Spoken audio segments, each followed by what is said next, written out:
Assalamualaikum warahmatullahi wabarakatuh. Saya Miko Cahyo dengan NIM 2203200051 dengan program studi agribisnis. Saya akan menjelaskan tentang kepemimpinan kreatif dan inovatif dalam pengambilan keputusan dengan mata kuliah kepemimpinan agribisnis. Kreativitas sebagai kegiatan yang mendatangkan hasil dan sifatnya.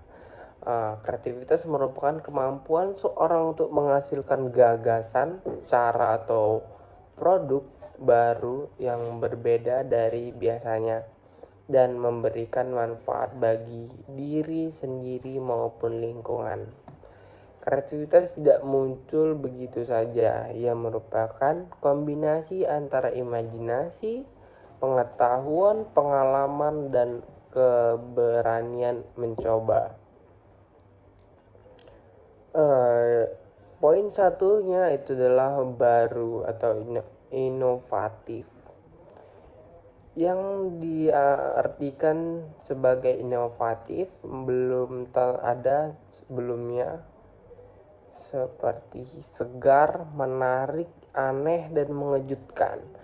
Arti ide yang dihasilkan belum pernah ada sebelumnya, ya. Seperti dicontohkan mengubah sistem absensi manual menjadi absensi berbasis QR kode yang di sebuah instansi. Yang kedua itu adalah berguna atau fungsional, yang diartikan sebagai lebih enak, praktis, mempermudah, mendorong, mengembangkan, mendidik, memecahkan masalah, mengurangi hambatan dan mengatasi kesulitan, mendatangkan hasil yang baik. Tidak cukup hanya unik atau aneh, tetapi harus bisa mencegah masalah atau mempermudah pekerjaan. Contohnya, desain kemasan ramah lingkungan dan tidak hanya menarik, tetapi juga mengurangi limbah plastik. Selanjut poin 3, dapat dimengerti. Yang diartikan hasil yang sama, dapat dimengerti, dapat dibuat di lain waktu, atau sebaliknya peristiwa-peristiwa yang menjadi begitu saja tak dapat dimengerti, tak dapat diramalkan, dan tidak dapat diulangi. Ide atau hasil kreativitas harus bisa dijelaskan, diterapkan kembali, dan dimengerti oleh orang lain. Yang artinya kreativitas yang baik bisa diulang dan diajarkan dalam contoh metode pembelajaran interaktif yang bisa diterapkan oleh guru-guru lain setelah dijelaskan. Inti konsep kreativitas bukan hanya tentang berbeda, tapi tentang berbeda yang bermanfaat. Selanjutnya itu adalah kreativitas sebagai kegiatan yang mendatangkan hasil yang sifatnya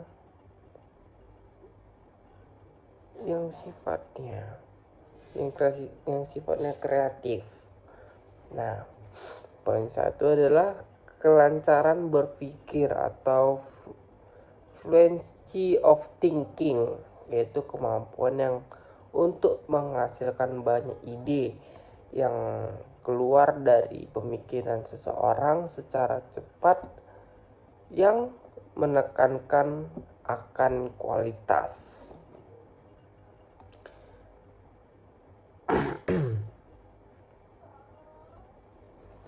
Komponen penting dalam berpikir kreatif menurut Guy Ford dan Torrance memiliki berpikir kreatif mencakup beberapa kemampuan dasar. 2 di antaranya terbahas dalam materi ini. Yang pertama adalah kelancaran berpikir atau frontiers of thinking. Yang telah tadi saya bacakan, kemampuan seorang menghasilkan banyak ide dalam waktu singkat. Orang yang berpikir lancar tidak cepat puas dengan suatu ide, melainkan terus mengeluarkan alternatif lainnya. Contoh saat ini mencari cara memasarkan produk. Seorang memasarkan bisa memunculkan ide melalui media sosial, influencer, bazar, kolaborasi, dan sebagainya. Latihan sederhana.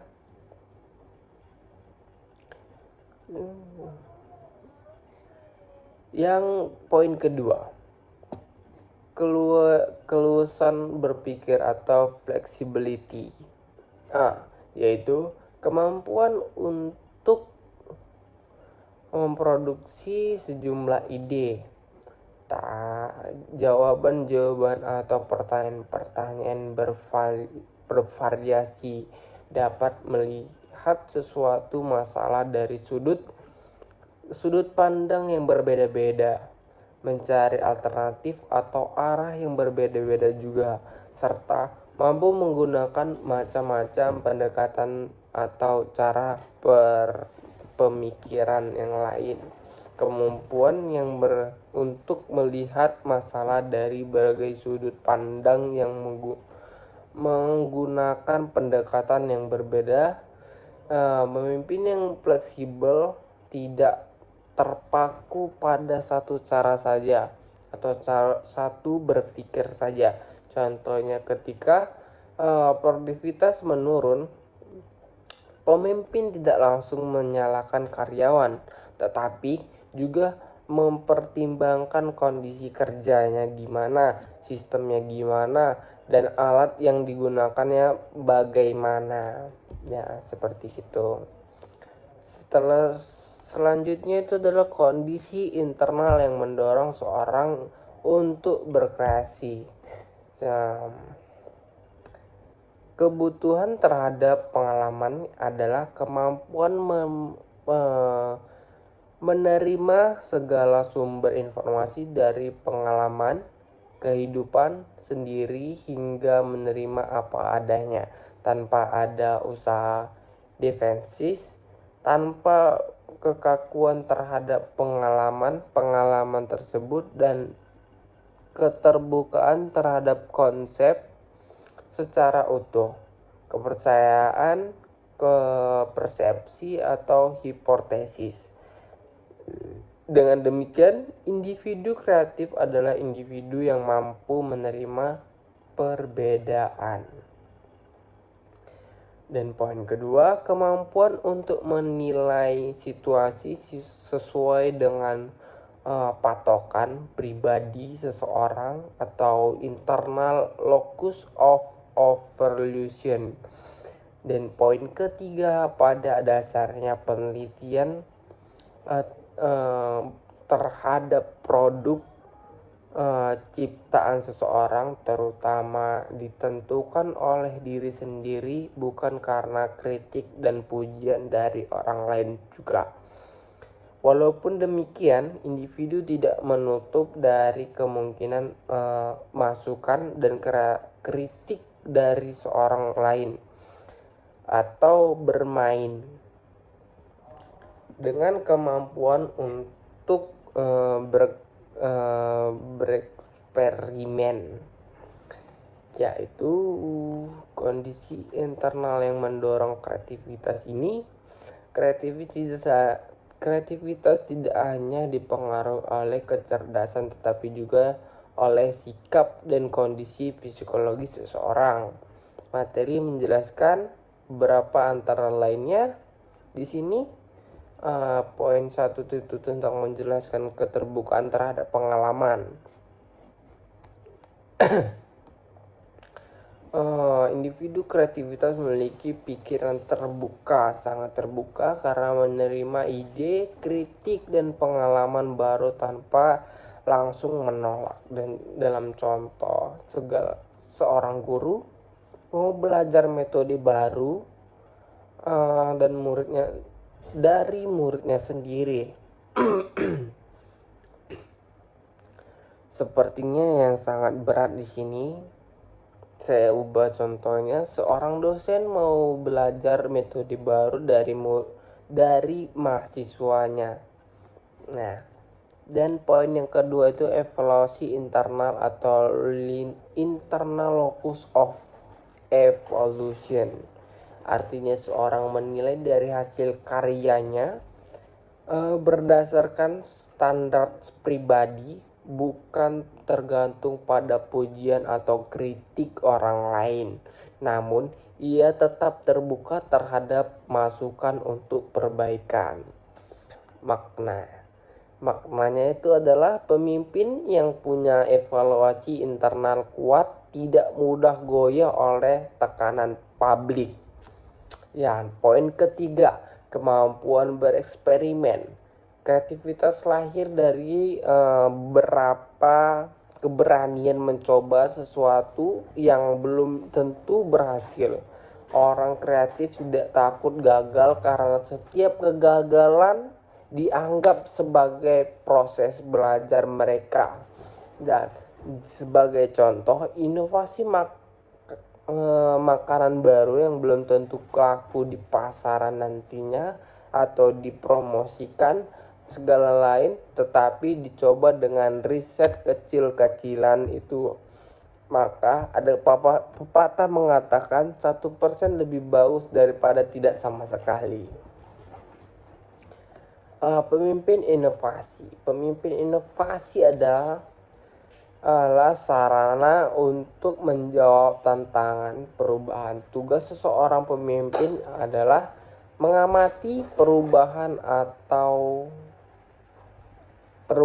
itu dan menyiapkan diri dan institusinya untuk menghadapi perubahan yang akan terjadi nantinya. Pemimpin harus tahu konteks situasi dari institusi yang dia pimpin. Setiap gagasan atau ide harus dipelajari secara mendalam, sehingga inovasi dan gagasan baru muncul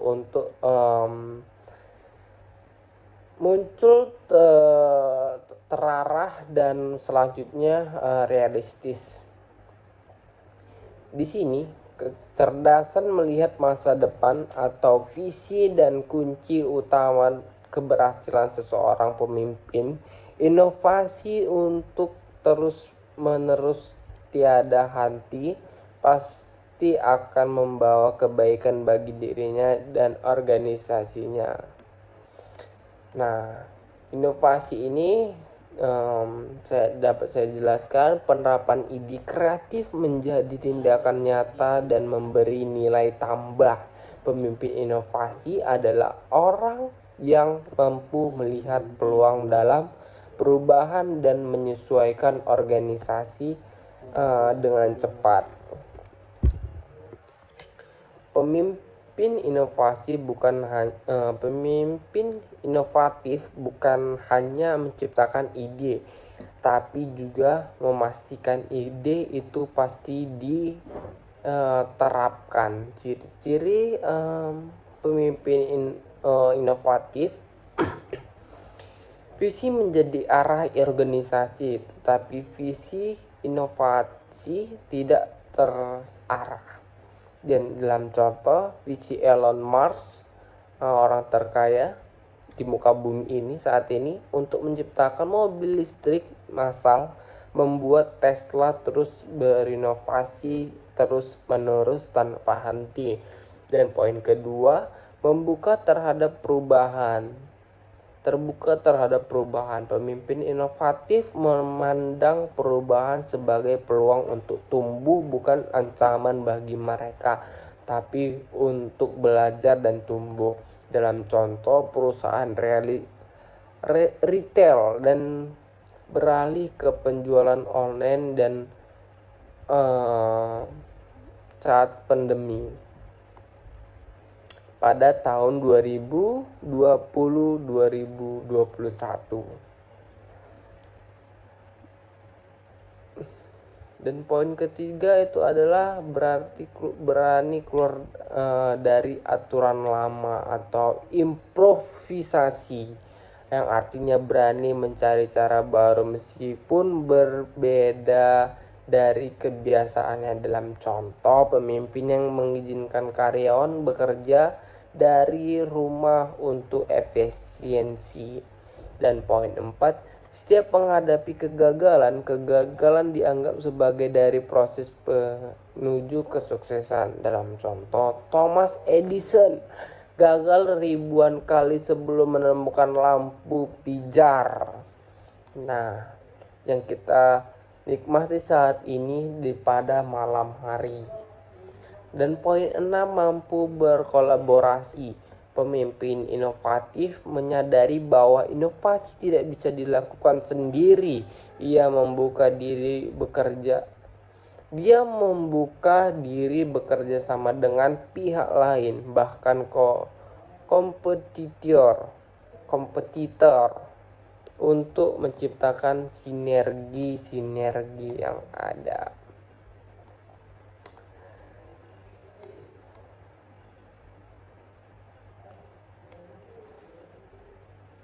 Dan selanjutnya beberapa cara menjadi pemimpin yang inovatif tadi sepertinya sudah saya jelaskan.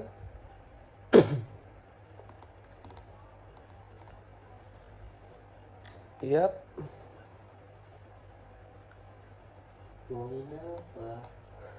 Dan bagaimana berpacaran pemimpin inovatif? Memiliki visi, terbuka terhadap perusahaan, langgar aturan mainnya atau main dengan pinggir jurang, bisa kita bilang. Yang 4, mencari alternatif. Yang 5, tidak menghadapi kegagalan. Dan 6, ujian mencoba inovatif Anda. Selalu bersemangat. Ciri-ciri pemimpin inovatif memiliki position,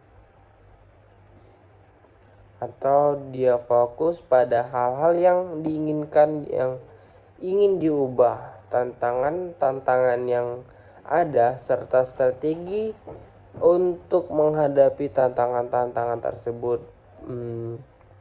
Passion akan membuat seseorang pemimpin tetap energi dan bisa menyemangati tim, bahkan dalam kondisi terpuruk sekalipun. Position akan mendorong pemimpin mencapai mimpinya. Dan kedua, memiliki visi dan tujuan inovasi. Pemimpin tidak bisa mengharapkan timnya bisa berinovasi jika mereka tidak mengerti arah tujuan organisasi tersebut. Pemimpin yang besar banyak menghabiskan waktunya untuk menggambarkan visi dan tujuan organisasi serta tantangan yang menghadangnya. Mereka mampu menginspirasi banyak orang untuk menjadi sukses dan mengandalkan inovasi tersebut untuk disebarluaskan. Dan poin 3, memandang perubahan sebagai tantangan.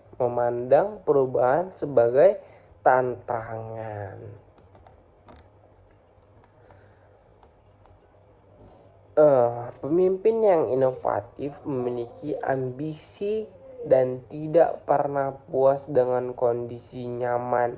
Mereka sikap menyuarakan perubahan. Bagi mereka, berdiam atau berpuas diri dengan kondisi saat ini lebih beresiko ketimbang menjajal sesuatu hal yang baru. Mereka akan terus mencari kesempatan untuk membesarkan organisasinya atau mencari cara-cara baru atau inovasi baru untuk membesarkan organisasi atau suatu kelompok yang dijalani. Yap. Ciri-ciri inovatif. Yang poin 4, berani bertindak di luar aturan. Tadi sudah saya bilang, katakan pengambilan keputusan secara efektif. Pengambilan keputusan merupakan pekerjaan pemimpin untuk memecahkan masalah-masalah yang selalu timbul setiap hari dan setiap saat. Kegiatan pengambilan keputusan diperlukan dalam setiap organisasi apapun, dimanapun, baik organisasi yang besar maupun yang kecil. Pengambilan keputusan diperlukan di dalam perusahaan, instruksi pemerintah, kemiliteran, bahkan dalam organisasi yang terkecil yaitu keluarga. Seorang pemimpin yang mengambil keputusan secara cepat dan tepat, maka manajer atau pemimpin tersebut dapat dinilai berhasil. Dan sebaliknya, bila keputusan yang diambil kurang tepat atau cepat dan tepat, maka dipastikanlah diambil sesuatu kesimpulan bahwa manajer atau pemimpin itu kurang berhasil menjalani misi atau tugasnya. Pengambilan keputusan dapat dilihat sebagai salah satu fungsi seorang pemimpin dalam melaksanakan kegiatan untuk menerjemahkan sebagai keputusan sebagai alternatif dapat dilakukan, dan untuk pemeliharaan harus dilakukan. Pengambilan keputusan adalah soal yang berat karena sering menyangkut kepentingan banyak orang. Tidak ada sesuatu yang pasti dalam pengambilan keputusan. Pemimpin harus memiliki di antara alternatif yang ada. Pemimpin harus siap dengan kemungkinan implementasi atau akibat dari suatu pengambilan keputusan tertentu yang diambilnya. Seperti hakikat pengambilan keputusan. Pengambilan keputusan pada hakikatnya adalah suatu pendekatan yang sistematis, ya.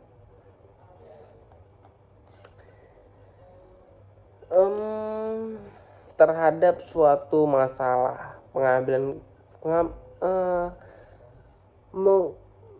Mengumpulkan fakta-fakta dari data, menentukan yang mana data matang sekali dari alternatif yang dihadapi, dan mengambil tindakan yang paling tepat sehingga dapat diartikan sebagai hal berikut. Yang satu, proses pengambilan keputusan tidak dilakukan secara keberlanjutan atau hakikat pengambilan keputusan. Pengambilan keputusan merupakan fungsi utama seseorang pemimpin dalam organisasi. Keputusan harus diambil setiap hari, baik kecil, rutin maupun besar dan strategis. Keputusan yang baik adalah hasil dari analisis sistematis terhadap masalah tersebut, yaitu apalah data-data yang tadi. Yang kedua, pertimbangan matang terhadap alternatif yang terjalani, seperti manajemen resiko tersebut. Yang ketiga, tindakan yang berdasarkan fakta, bukti, asumsi dari setiap anggota atau masalah yang ada yang disampaikan, seperti pemimpin yang cepat namun tepat dalam mengambil keputusan menunjukkan efektivitas pemimpin yang tinggi. Yang poin kedua, pengambilan keputusan harus didasarkan kepada sistematika tertentu, antara lain dengan mempertimbangkan kemampuan organisasi personal yang tersedia, situasi lingkungan yang akan digunakan untuk melakukan keputusan yang diambil, seperti jenis masalah pengambilan keputusan ini terjadi dua ya. Masalah sederhana atau yang rutin dan masalah kompleks dan strategis. Yang poin 1, permasalahan sederhana yang rutin menyebabkan jelas dan berulang sekali.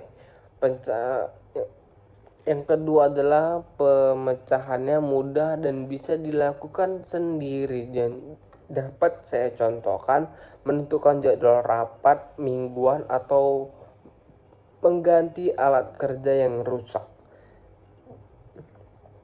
Poin kedua, masalah kompleks dan atau strategis. Yang pertama, saling berkaitan dengan banyak faktor dan dampaknya luas dan jangka panjang. Yang dapat saya contohkan, memutuskan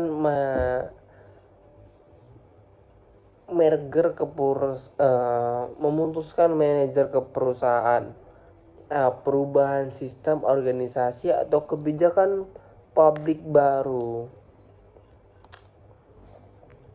Yang ketiga itu adalah sebelum sesuatu masalah dapat dipecahkan dengan baik, hakikat dari masalah disebut harus diketahui dengan jelas. Tujuan tahap pengambilan keputusan, saya bilangnya yang poin pertama itu adalah mengenali dan mendefinisikan masalah yang jelas. Langkah pertama ini penting agar solusi yang diambil itu sangat tepat, setepat sasaran, tepat guna. Yang kedua, mengumpulkan fakta dan data. Data akurat membantu pemimpin memahami agar akar masalah bukan hanya gejalanya, dan menganalisis dan mengolah data. Guna data untuk mencari penyebab utama dan bukan asumsi semata, dan menentukan alternatif dan solusi, bukan beberapa pilihan, agar ada ruang untuk perbandingan tersebut. Dan kelima, memilih alternatif terbaik, pertimbangkan efektivitas, efisiensi, resiko, dan sesuai dengan visi organisasi yang telah terjalani. Dan poin 6, melaksanakan keputusan. Tahap implementasi membutuhkan komitmen, koordinasi, dan komunikasi yang baik terhadap setiap anggota atau kepada pemimpinnya. Dan evaluasi hasil keputusan, menilai dampak keputusan dan mengambil pelajaran untuk keputusan berikutnya. Prinsip penting, tidak ada keputusan yang sempurna, tetapi keputusan yang dievaluasi selalu bisa diperbaiki atau dikembangkan kembali. Yang keempat itu, memecahkan masalah tidak dapat dilakukan dengan coba-coba, tetapi harus didasarkan pada fakta yang terkumpul secara sistematis, baik dan dapat dipercaya. Pendekatan dalam pengambilan keputusan ini, dalam praktiknya pemimpin menggunakan berbagai pendekatan tergantung situasi, seperti situasi, pendekatan intuisi, pendekatan pengalaman, pendekatan fakta, pendekatan wewenang, pendekatan logika atau rasional. Dan kita akan membahas pendekatan intuisi dulu. Berdasarkan perasaan, insting, dan pengalaman batin. cocok untuk situasi mendesak yang tidak tepat dianalisis, seperti kelebihan atau cepat, kekurangannya subjektif dan beresiko salah. Yang kedua, pendekatan pengalaman berdasarkan pengalaman masa lalu atau storytelling yang kita jalani.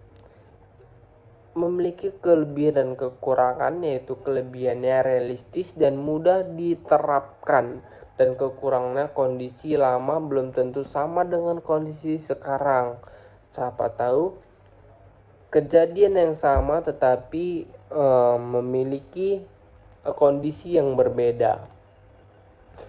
Yang ketiga, pendekatan fakta berdasarkan data dan bukti konkret, memiliki kelebihan dan kekurangan juga. Yang itu kelebihannya objektif dan dapat bertanggung jawabkan.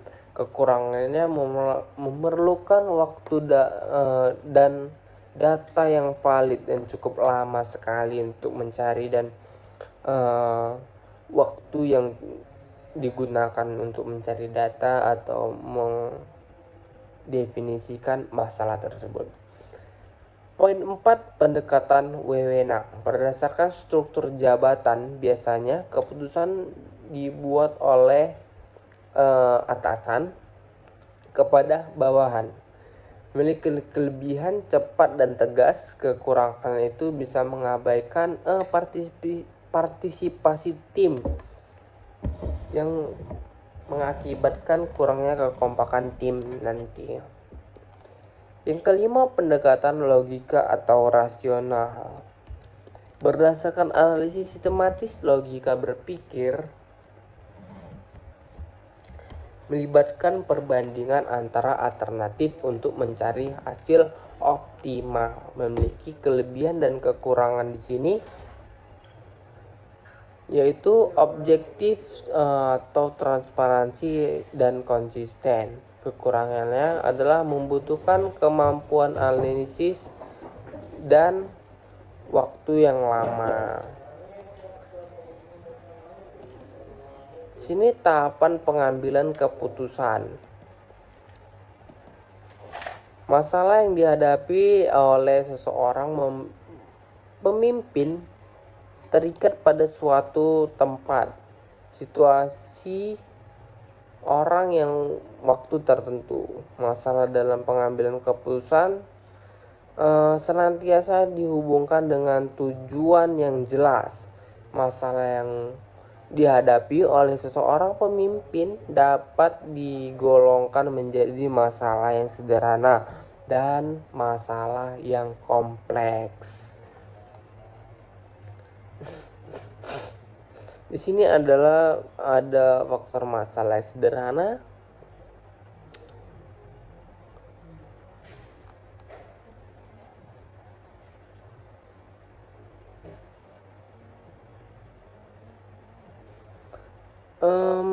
yaitu adalah masalah sederhana, adalah masalah yang mengandung ciri-ciri kecil, berdiri sendiri, dan tidak atau kurang mempunyai kaitan dengan masalah lain.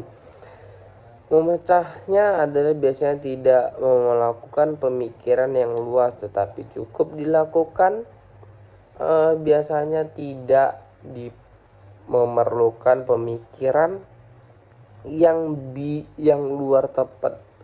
yang luas, tapi cukup dilakukan secara individu yang umumnya berdasarkan pemahaman atau informasi yang sederhana dan wewenang yang melekat pada jabatan. Dan poin kedua adalah masalah yang kompleks, yaitu masalah yang mempunyai ciri-ciri besar, tidak berdiri sendiri, berkaitan dengan masalah-masalah lain dan mempunyai akibat yang luas. Pemecahan umumnya dilakukan bersamaan antara pemimpin dengan stafnya. Berdasarkan faktor-faktor penyebabnya, masalah yang dihadapi dapat berupa masalah yang jelas menyebabkan dan masalah yang tidak jelas dan penyebabnya. Yang satu adalah masalah yang jelas penyebabnya. Faktor penyebabnya jelas, bersifat rutin dan biasanya timbul berulang-ulang, sehingga pemecahannya dapat dilakukan dengan proses pengambilan keputusan dengan yang cocok. Rutin yang dilakukan proses pengambilan keputusan pada dasarnya telah ditentukan langkah-langkah relatif mudah untuk menghitungkan hasil serta akibat-akibatnya atau nilai individu, nilai atau prinsip yang tertanam sejak kecil membentuk cara seorang menilai baik buruk satu keputusan. Contohnya pemimpin yang menunjukkan kejujuran dan menolak keputusan yang menyalahi etika. Masalah yang tidak jelas penyebabnya.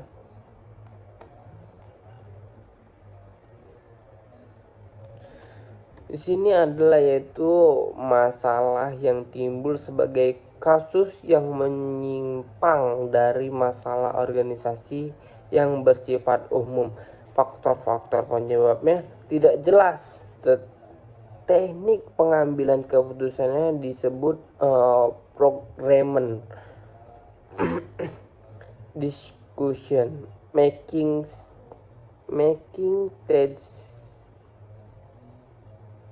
teknik, di mana diperlakukan informasi tambahan, analisa, daya cipta, pertimbangan, serta penilaian kasus yang telah dijalani.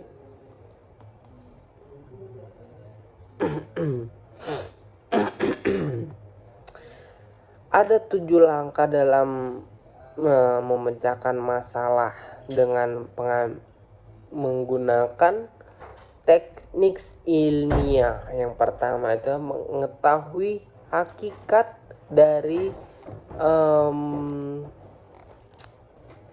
daripada masalah yang dihadapi atau mendefinisikan masalah yang dihadapi itu dengan tepatnya. Dan kedua, mengumpulkan fakta dan data yang relevan, mengelola fakta dan data tersebut. Yang keempat, menentukan beberapa alternatif yang mungkin ditempuh.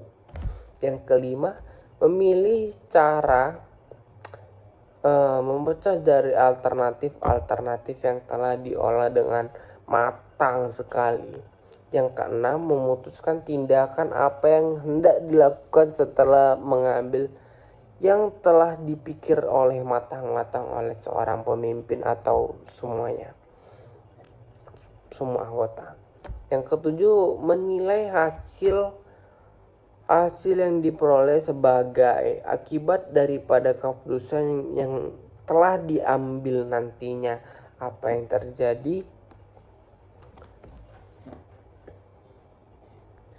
Selanjutnya, dasar pendekatan dari pengambilan keputusan, yaitu intuisi. Sebentar.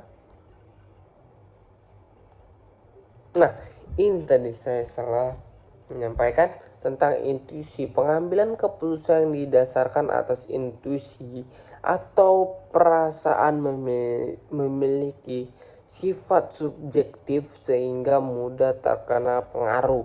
Pengambilan keputusan berdasarkan intuisi ini mengandung beberapa keuntungan dan kelemahan. Pendekatan intuisi ini berdasarkan perasaan atau insting atau pengalaman batin, cocok untuk situasi mendesak yang tidak sempat dianalisis.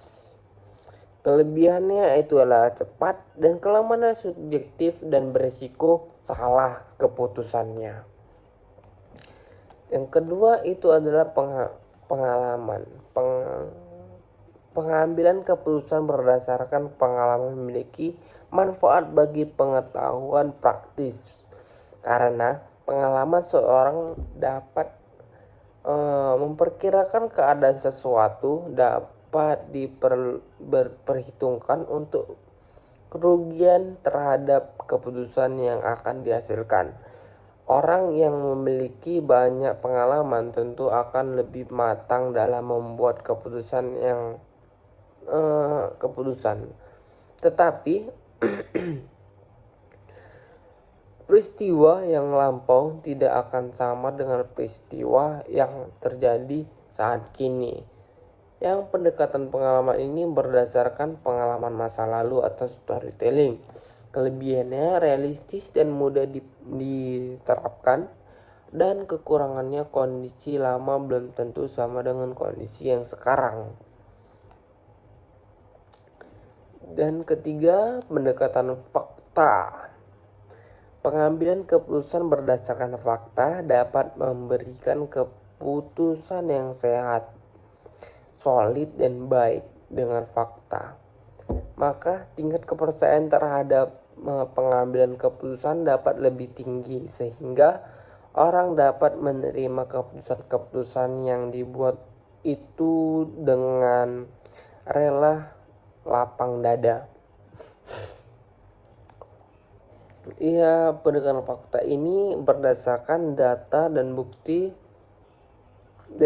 konkret, memiliki kelebihan objektif dan dapat dipertanggungjawabkan, dan kekurangannya memerlukan waktu dan data yang valid.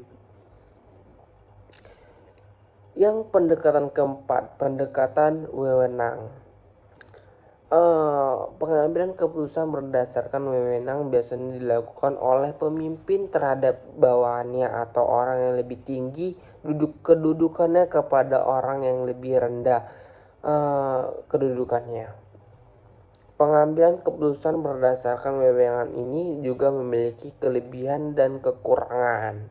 Pendekatan wewenang berdasarkan struktur jabatan. Biasanya keputusan dibuat oleh atasan kepada bawahannya, memiliki kelebihan cepat dan tegas, memiliki kekurangan bisa mengabaikan partisipasi tim, membuat tim menjadi kekurangan inovatif. Pendekatan kelima adalah pendekatan logika atau rasional. Pengambilan keputusan yang berdasarkan logika ialah suatu studi dan rasional terhadap semua unsur pada setiap sisi dalam proses pengambilan keputusan. Pada pengambilan keputusan yang berdasarkan rasional, keputusan yang dihasilkan bersifat objektif berdasarkan rasional, konsisten untuk memaksimalkan hasil atau nilai dalam batas kendala tertentu, sehingga dapat dikatakan mendekati kebenaran atau suatu dengan apa yang diinginkan. Pada pengambilan keputusan secara logika terhadap beberapa hal yang perlu diperhatikan ini, yaitu kejelasan masalah, orientasi tujuan, kesatuan pengertian tujuan dan ingin dicapai. Yang ketiga itu mengetahui alternatifnya. Seluruh alternatif diketahui jenis dan konsekuensinya gimana. Yang keempat, preferensi yang jelas. Alternatif bisa diurutkan sesuai kriterianya masing-masing. Yang kelima, hasil maksimal. memiliki alternatif terbaik didasarkan atas hasil ekonomi yang maksimal. Pendekatan logis dan logika ini yang berdasarkan analisis sistem dan logika berpikir, melibatkan perbandingan alternatif untuk mencari hasil yang paling optimal, memiliki kelebihan yang objektif atau transparansi dalam dan konsisten, dan memiliki kekurangan membutuhkan kemampuan analisis tinggi dan waktu lama, sangat lama. Jenis keputusan organisasi.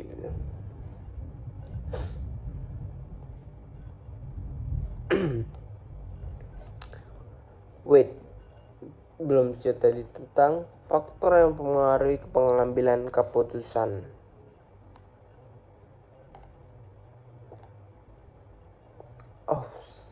Salah.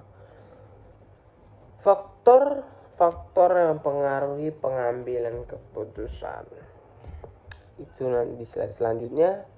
Saya sekarang akan menjelaskan tentang jenis keputusan organisasi.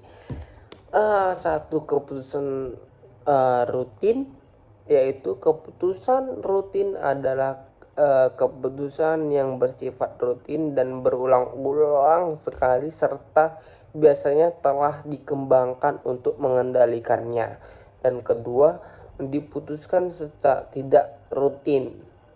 Sebaliknya, yaitu keputusan yang tidak rutin adalah keputusan yang diambil pada saat-saat khusus dan tidak bersifat rutin.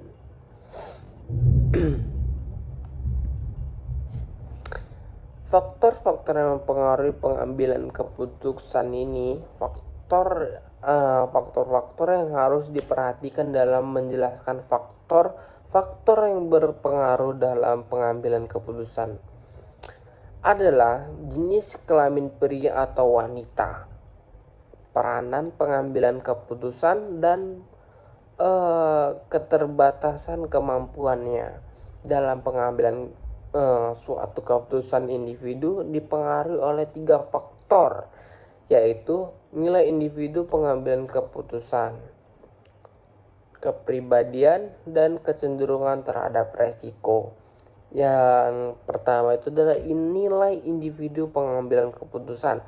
Nilai individu pengambilan keputusan merupakan keyakinan dasar yang digunakan sebagai seseorang jika ia dihadapkan pada permasalahan dan harus mengambil sesuatu keputusan.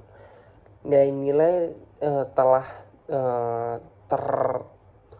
tertanam sejak kecil melalui suatu proses belajar dari lingkungan, keluarga, dan masyarakat. Dalam banyak keadaan, individu bahkan tidak berpikir untuk menyusun atau menilai keburukannya dan lebih ditarik oleh kesempatan untuk menang. Nilai atau prinsip yang diterapkan sejak kecil membentuk cara seseorang menilai baik buruknya suatu keputusan yang dijalani atau diambilnya. Dicontoh di sini dapat saya contohkan, pemimpin yang menjunjung kejujuran akan menolak keputusan yang menyalahi etika. Dengan faktor kepribadian. Dalam faktor kepribadian ini, keputusan yang diambil seseorang juga dipengaruhi oleh faktor psikologi seperti kepribadian. 2 variabel utama kepribadian yang berpengaruh terhadap keputusan yang dibuat, seperti ideologi visual, kekuasaan, dan emosional. Virus objektivitas. Beberapa pengambilan keputusan memiliki suatu orientasi atau ideologi tertentu, untuk berarti keputusan diperpengaruhi oleh suatu fisiologi atau suatu perangkat prinsip tertentu. Sementara itu, pengambilan keputusan atau orang lain berdasarkan keputusan pada sesuatu yang secara politis akan meningkatkan, khususnya secara pribadi. Ah, keputusan faktor yang mempengaruhi secara kepribadian ini sifatnya seperti emosi, keyakinan, dan karakter yang mempengaruhi gaya pengambilan keputusan tersebut. Yang dapat saya contohkan, tipe rasional lebih berhati-hati, dalam tipe emosional lebih cepat bertindak. Yang ketiga itu adalah kecenderungan terhadap pengambilan resiko. Untuk meningkatkan kecakapan dalam membuat keputusan, perawat harus membedakan situasi ketidakpastian dan situasi resiko, karena keputusan yang berbeda dibutuhkan dalam kedua situasi tersebut, yang cenderung dapat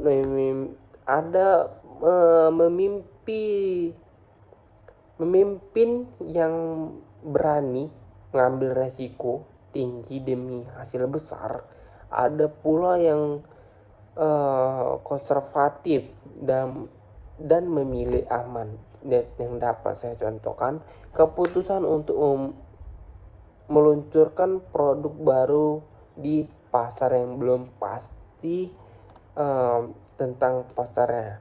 Yang dapat saya simpulkan, kreativitas menghasilkan ide baru, inovasi menjadikan ide yang nyata, dan keputusan efektif menentukan keberhasilan inovasi yang tersebut. Dan pemimpin yang lebih baik mampu menggabungkan antara ketiganya. Pemimpin kreatif dan inovatif bukan hanya berpikir apa yang dia lakukan, tetapi juga berani melakukan yang bertanggung dan menanggung resikonya. Kunci utama terletak pada keseimbangan antara logika, data, intuisi, dan nilai moral.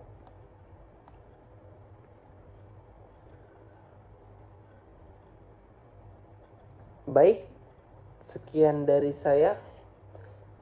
Terima kasih, selamat malam. Saya Miko Dicahyo. Wassalamualaikum warahmatullahi wabarakatuh.